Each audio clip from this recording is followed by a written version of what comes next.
Assalaamualaykum Rahmatullahi wa Barakatuh. Muslims, Alhamdulillah, and non-Muslims, please tune in because what I have to say has a lot of honor to it, and it may relate to those who aren't Muslim also. If you're married, right, and you're a woman, your husband works for you every day, comes in, pays the bills, and you understand under the Sunnah, Qur'an Sunnah, according to the Salafi Dawah, you understand that he takes care of the maintenance of the whole home and anything that you guys need and the maintenance of your children and things of this nature. Love that man. Honor that man. Don't have a problem with cooking for that man. Don't have a problem with rubbing that man back. Don't have a problem with rubbing that man's feet because you're going to motivate something good. Yeah. You're going to motivate a man of honor. You're going to motivate a man that has strength to carry you and your family to bigger and better places like offering Hajj. A lot of people miss out on the fact that the religion is for us to be together and love one another and give each other the ability to always have the opportunity and the strength to want to please Allah and pray to Him continuously. So many people find other fun things to do, and you can, long as they are halal. But you should also make sure that praying is fun to you guys. Reading is fun to you guys. Loving one another is fun to you guys. Making sure that you protect your husband. Making sure the husband protects his wife and the family should be a good feeling. It shouldn't be negative. And when I say it shouldn't be negative, when the husband comes in the home and he notices no one's prayed, no one's cleaned up, and nothing, and he calls a little halakha together, and he says, Alhamdulillah, we got to keep it clean around here. We got to pray. We got to do this. You should say, Alhamdulillah. You shouldn't turn your back around and say, why is he being all negative? He's wrong. He being too harsh. No, he's not being harsh. He only gave you some obligations that you need to follow. And he gave them to you in a nice, respectful, loving, mannerable way. When you don't, the man's energy disappears, it gets low. And likewise, the other way around, when it comes down to the man not honoring his wife, and when she wants to do halal things, and she wants to tell him and check him about things. But a woman should have the understanding that the way she checks a man, it should have some type of hikmah to it, some type of, she should go a different way than going to her husband with sternness. Lie, sister. Nah, that's not how you do it. And brothers, likewise. But what ends up happening is the woman reneges to it.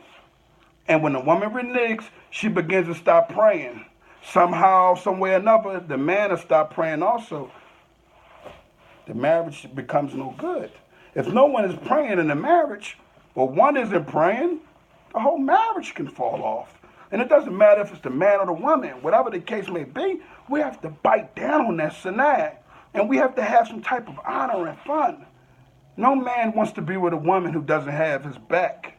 No man wants to deal with a woman every time he turns around. She's not even defending him amongst her kuffar and Islamic or whoever friends. When they say negative things about either his past or anything he may do when it comes down to helping and, showing his family how to do things, because every man is different. Just like every woman is different, every human is different. So we have to begin to understand when you're in a marriage, you have to find out how to love one another. And once you find that out, you got it. And guess how you're going to find that out? By praying to Allah. Because those du'as, and we understand if one person in the family is acting up, the whole family can kind of get held accountable for this, because no one is advising each other not to do this or do that. Hey, watch it. Don't do that. Don't do that. Everyone is scared to speak to one another about negativity.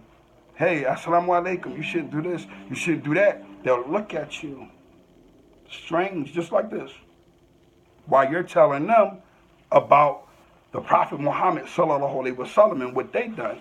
Or while you're telling them about the Sahabas or the Salafiyun and what they done. They'll look at you crazy and they'll go behind your back and they'll say, my husband is too harsh. When they haven't heard about Umar radiallahu anhu, who was stern And the Prophet Muhammad sallallahu alaihi wasallam allowed him to know that when a shaitan come walking up the street and he sees him, he crosses the other side of the street. It gotta be like some type of understanding to these type of things, so that people can know, so that people won't be like, oh well, I don't want to be with this type of woman, and I don't want to be with this type of man. As a Muslim man, I don't want to be with a woman who's intentionally not praying, because I know that there's no good going to come out of it. As a Muslim man, I don't want to be with a woman who every time I turn around, there's something that I'm saying is supposed to be negative because I'm giving it from the Quran and Sunnah, and because it's an obligation, and because they're not doing that obligation, they begin to say that you're negative and that you're wrong and you shouldn't preach to people. Like you shouldn't be a husband. Some of these women have been in some of the rougher positions too, and a man will pull them out. I've seen some women who didn't have anything. Likewise, I've seen women who pulled brothers out of situations. I've seen women pull brothers out of drug addictions, pull brothers out of being around negative men, individuals, be having friends that's my sister and ain't really your sister and all that. I don't want to do that in Islam. Same thing with the women. But what our community is suffering more than anything is that they do not understand that your family will be attached to you.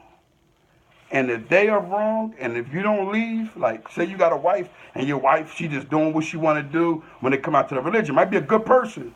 She just doing what she want to do to the religion, and everything is so, here he come telling us to pray. We don't want to do that. And you don't leave that woman, something bad can happen. I know, I've been there before. And when that something bad happens, you have to look at yourself and say, Subhanallah, how would you ever allow yourself to be controlled by the shaitan and controlled by a woman's mind when you know that the woman will be predominantly in the hellfire because they are ungrateful? And that's not every woman, but majority of them are. We must begin to hold on to that rope tight, Muslims.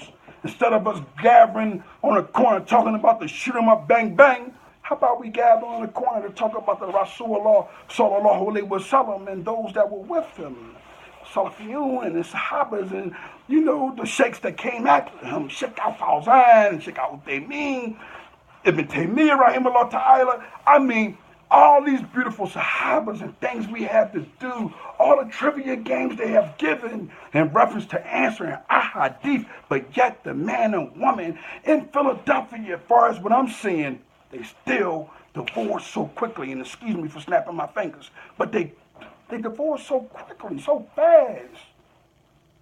Then you guys understand that it's one halal thing that Allah dislikes and hates, and that's divorce?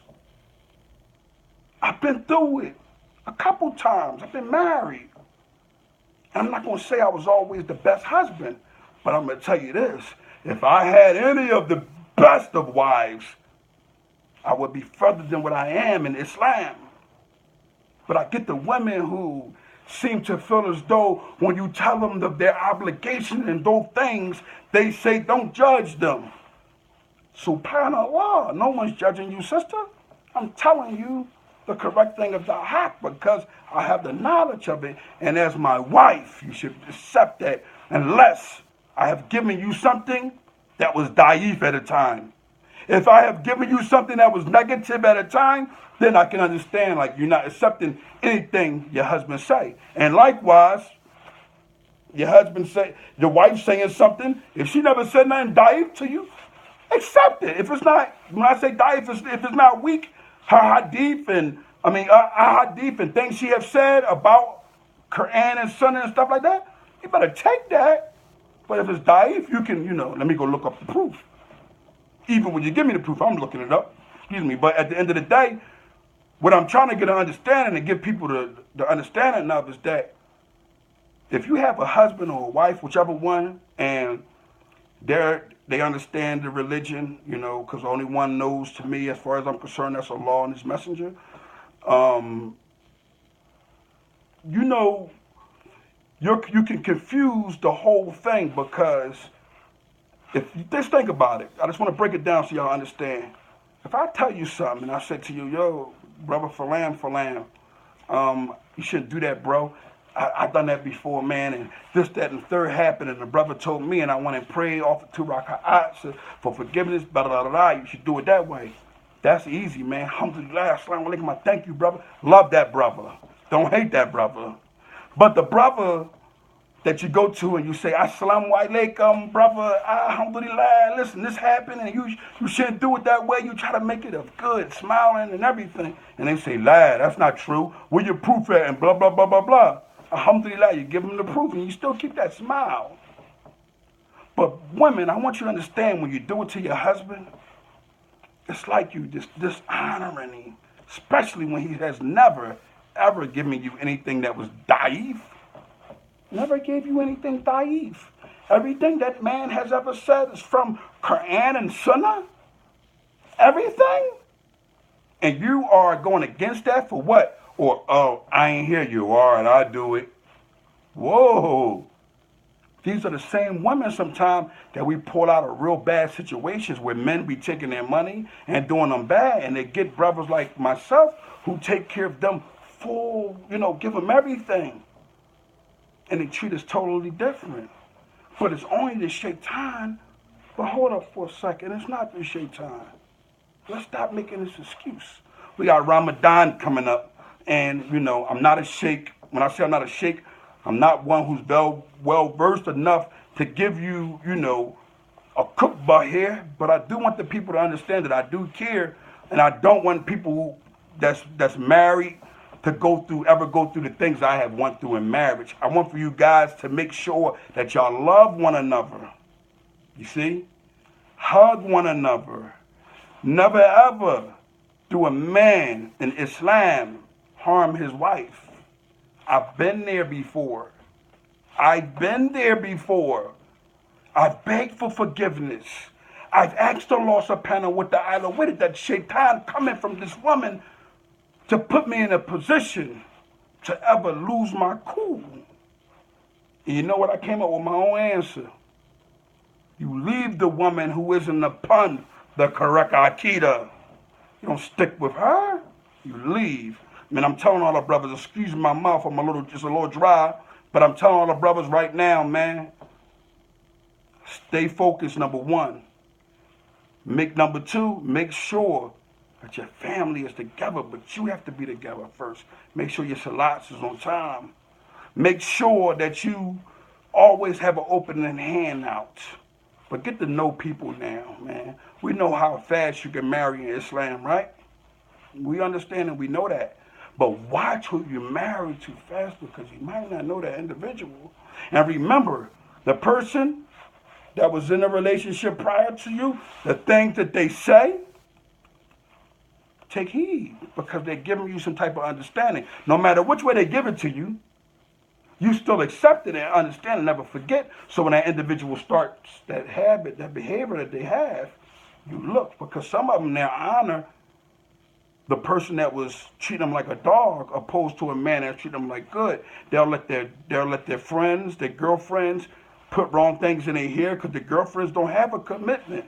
So this is what happens, man. So I'm praying for myself. I'm offering dua for myself that Allah sends me a beautiful woman. But more than ever, I'm praying for all the Muslims worldwide that Allah gather you guys together and make sure that we all stand upon that one rope and hold on to it. Hold on tight. Because if you don't hold on tight and you let go, you're going to be lost, man. Because guess where you're going to fall at? In that pit. And some of us may experience that hellfire, man. I ain't built for it, so I don't want to experience it. A brother once told me, I said, oh, man, I'm going to have to get, I got to do that sin. I can't let go of that one. He said, you think you cut for Allah's wrath? For Allah's punishment? When he said that to me, it was a younger guy too. I said, lad, no, brother, I'm not.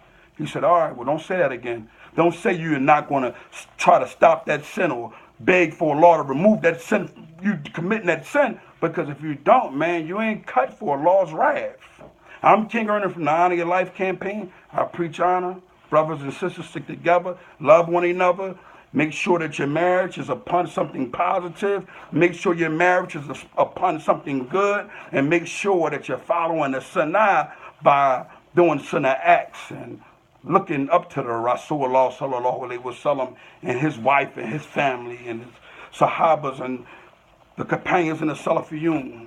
All right? I'm telling y'all, it's a deep, deep world. And inside your home, your throne, with your wife, and I'm talking about a little throne, not the throne of Allah subhanahu wa ta'ala, but in your home, your threshold, make sure it's correct. Because remember what Ibrahim alayhi salam said to Ishmael alayhi salam's wife. He said, remove your threshold. He said that for a reason, because she complained. We don't have this, we don't have that. And when he told him, he came back, my father, the threshold is you. You got to go. And when Ibrahim alayhi salam came back again, alhamdulillah, what happened then? He said, tell him to keep his threshold, because what? The woman never complained about the things that they didn't have. She said, alhamdulillah. And that's what I'm looking at you brothers, I'm looking at you sisters and say alhamdulillah and thank Allah.